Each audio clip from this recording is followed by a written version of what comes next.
It is well enough that people of the nation do not understand our banking and monetary system, Henry Ford once said, for if they did, I believe there would be a revolution before tomorrow morning. Now, old Henry Ford knew a thing or two about shaking things up. He gave us the Model T, the assembly line. But this quote? This one's about something much bigger than cars. It's about the system we all rely on. A system that most of us don't really understand. Banking. Ford wasn't a fan of complicated jargon. He believed in plain talk, so let's break down this whole banking and monetary system thing. At its core, it's all about money, how it's created, how it moves around, and how some folks get mighty rich off of it. We're talking loans, interest rates, the whole shebang, and trust us, it's way more interesting and terrifying than it sounds. Imagine a giant invisible machine.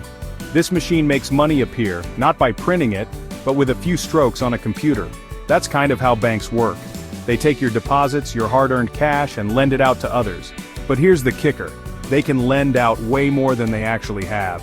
This is called fractional reserve banking. Let's say you deposit $100. The bank might hold on to $10 as reserve and lend out the other $90. That $90 ends up in someone else's account and they can spend it too. Presto, more money is circulating. Now this lending isn't free. Banks charge interest, a little fee for borrowing their money.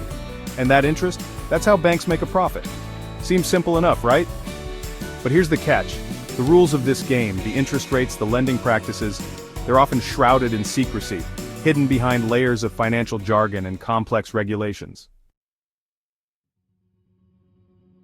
Remember that giant money machine? Now imagine it's run by a bunch of folks in suits whispering to each other in a language you don't understand. That's the problem with the banking system, it's not very transparent.